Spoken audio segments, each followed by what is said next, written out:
नमस्कार, मैं चंचल addiction classes में आपका स्वागत है। आज हम पढ़ेंगे संस्कृत में उच्चारण स्थान। तो मुख के जिस भाग से जिस वर्ण का उच्चारण किया जाता है, वही उस वर्ण का उच्चारण स्थान कहलाता है। तो देखिए, जो भी हम वर्ण बोलते हैं, उस वर्ण को हमारे मुख के किसी न किसी भाग को स्पर्श करके बोला जाता है। तो जिस भाग से स्पर्श करके बोलते हैं, वही उस वर्ण का उच्चारण स्थान, जन्म स्थान कहलाता है। ठीक है। उच्चारण स्थान और प्रयत्न को अष्टाध्यायी सूत्रों में नहीं बताया गया। देखिए, जो अभी हम पढ़ रहे हैं, एक उच्चारण स्थान और दूसरा प्रयत्न। अभी हमने ये पढ़ा नहीं है। हमारी जो नेक्स्ट क्लास होगी वो प्रयत्न पर ही आधारित होगी। हम वर्णों का अभ्यंतर और बाह्य प्रयत्न पढ़ेंगे।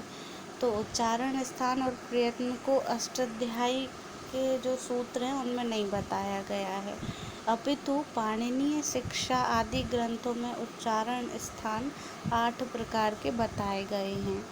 तो सिर्फ अष्टाध्यायी में इनकी चर्चा नहीं की गई है, बाकी पाणिनि जी ने इनको बताया है और इनके प्रकार 8 बताए हैं उच्चारण स्थान के। ठीक है, तो वो हम देख लेते हैं 8 कौन कौन से हैं। तो देखिए, पहला है उर, कंठ, मूर्धा, जीवामूल, दंत, नासिका, ओष्ठ और तालु। तो इन सब को हम एक एक करके डिस्कस करेंगे। जहाँ तक मुझे पता है आपको ये जानकारी होगी। उर का उरह मतलब पेट होता है। ठीक है, तो यहाँ से होते हैं कुछ वर्ण उच्चारित। कंठ मतलब होता है गला। मूर्धा मतलब मसूड़े, आप इन्हें कह सकते हैं।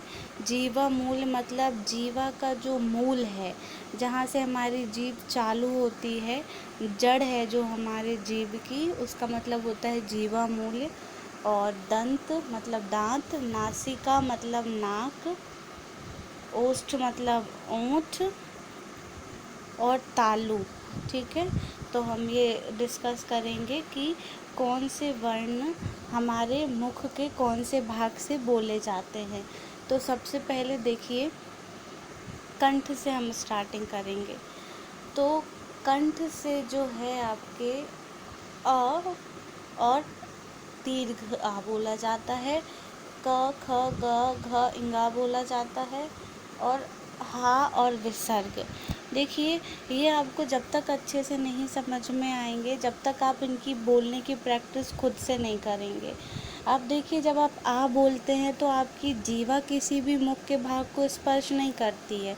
आप धीरे से आ बोलिए और अपने गले पर हाथ रखिए, कंठ पर, तो आपको समझ आएगा कि इस वर्ण को हम गले से बोल रहे हैं। आ को आ बोल के देखिए, आ। जीवा का कोई काम नहीं है इसमें, इसे गले से बोला जा रहा है। सेम चीज़ क के साथ भी रहेगी, ख के साथ भी रहेगी, यही। ठीक है, अब कंठ की वर्ण हमने देख लिए हैं, कौन कौन से वर्ण बोले जाते हैं कंठ से, ये वर्ण बोले जा रहे हैं। अब हम बात करते हैं तालु की। तो तालु से जो आपके शब्द बोले जाते हैं वो है ई, है ना, दीर्घ ई, च छ ज झ इंगा और य और श। देखिए, तालु में किसी किसी को कन्फ्यूजन होता है कि हमारा जो तालव्य है भाग मुंह का, वो कहाँ पाया जाता है। तो हमारी जो जीभ होती है ना, जीभ का जो ऊपर वाला हिस्सा होता है, तो वहाँ पे आपका तालव्य पाया जाता है, जीभ का ऊपर वाला हिस्सा। आप इसे जीभ की छत बोल सकते हैं, जीभ का ऊपरी हिस्सा बोल सकते हैं। ठीक है, तो वो होती है तालु। आप खुद बोल के देखिए, ई, च छ ज झ इया या और शा। अभी अच्छा, आपको एक बात और समझ आ रही होगी। हमने जब वर्ग पढ़े थे, 5 वर्ग, तो उसमें हमने पढ़ा था पहला वर्ग कौन सा होता है, क वर्ग होता है ना, च वर्ग होता है, ट वर्ग होता है, त वर्ग होता है, प वर्ग होता है। तो इन 5 वर्गों को हम इनमें देखेंगे, कंठ, तालु, मूर्धा और दंत में। ठीक है, तो देखिए, ये तो हो गया हमारा का वर्ग। कंठ से का वर्ग के वर्ण बोले जाते हैं। तालु से जो है वो चा वर्ग के वर्ण बोले जाते हैं।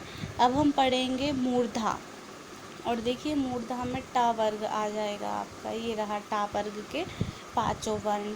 तो मूर्धा जो होता है, दांत के ऊपर जो होती है ना मसूड़े, उसके पीछे वाले भाग को आप मूर्धा कहेंगे। तो बोल के देखिए, री, जब आप री री ये सब बोलते हैं तो आपकी जो जीभ है वो दांत के पीछे वाले भाग को स्पर्श करती है। इस वजह से ये वर्ण जो हैं वो मूर्धा के अंतर्गत बोले जाते हैं। ठीक है। री री ट ठ ड ढ ण र और शा।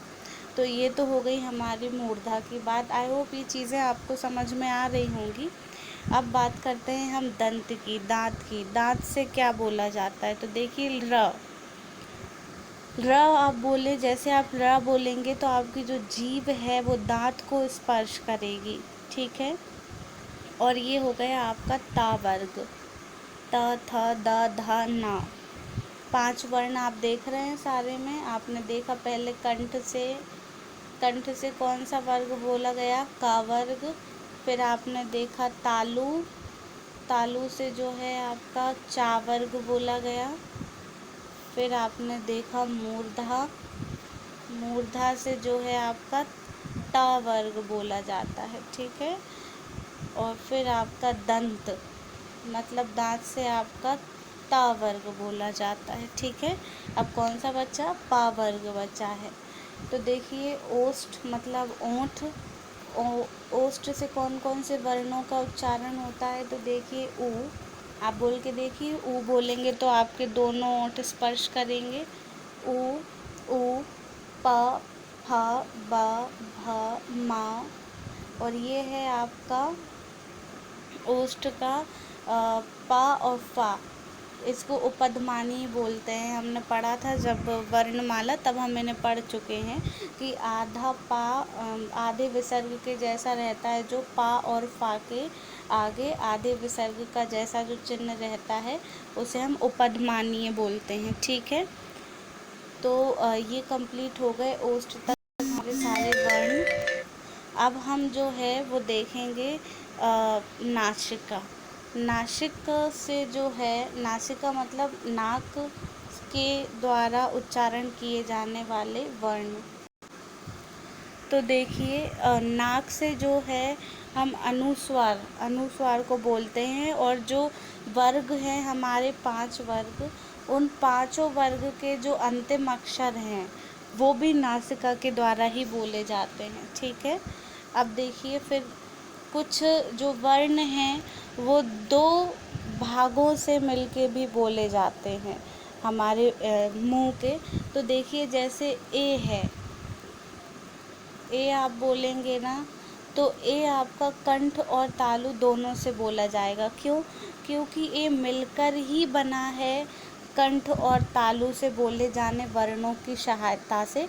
इस वजह से हम इसको बोलेंगे कंठ और तालु। क्यों? जब आप ए लिखेंगे, बनाएंगे तो कैसे, अ प्लस ई, ह्रस्व ई मिलकर क्या बना है, ए बना है। तो आ का उच्चारण स्थान है कंठ और ई का उच्चारण स्थान है तालु, अभी हमने देखा। तो इन दोनों को मिला के कंठ तालु हो गया। इस वजह से ए और आई का जो उच्चारण स्थान है वो कंठ तालु है। ठीक है। इसी प्रकार कंठ ओष्ठ का उच्चारण स्थान ओ और औ का उच्चारण स्थान कंठ और ओष्ठ से है। क्यों? क्योंकि देखिए अ प्लस उ बराबर मिलकर बना है ओ।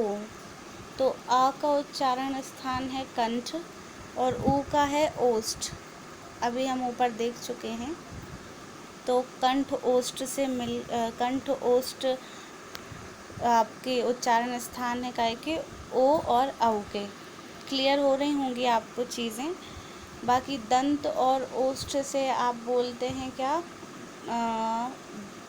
दंत प्लस ओष्ठ से आपकी जो बोली जाती हैं इंगा।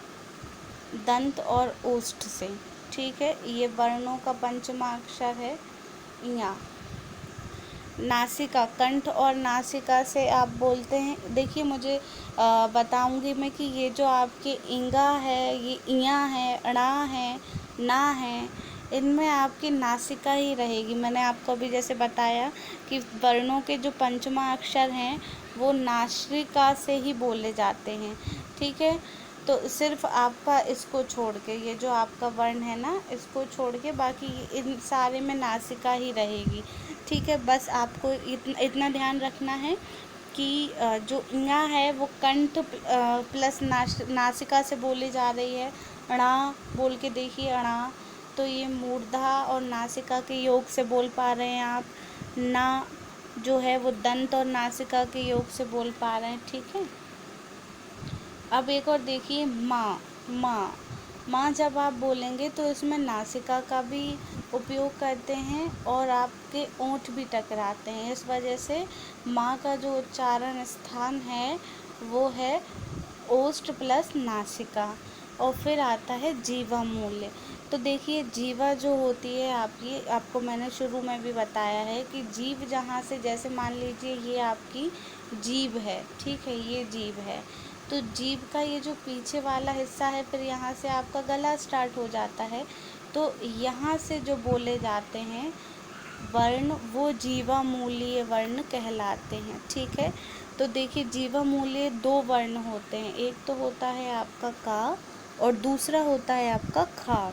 तो कैसे पहचानेंगे जीवा मूल्य? तो इनके आगे आधे विसर्ग के जैसा चिन्ह बना रहेगा, हमेशा का और खा के आगे ही बना रहेगा, क्योंकि ये दोनों वर्ण ही होते हैं। तो ये हमारे उच्चारण स्थान रहे वर्णों के। आगे वाली क्लास में हम पढ़ेंगे प्रयत्न के बारे में, वर्णों के अभ्यांतर और बाह्य प्रयत्न के बारे में। ठीक है, आई होप कि ये सब चीज़ें आपको पसंद आई होंगी और समझ में भी आई होगी। अब नेक्स्ट क्लास में मिलेंगे, तब तक के लिए अपना ध्यान रखिए और हमारा चैनल लाइक, शेयर और सब्सक्राइब करिए। Thank you, have a good day.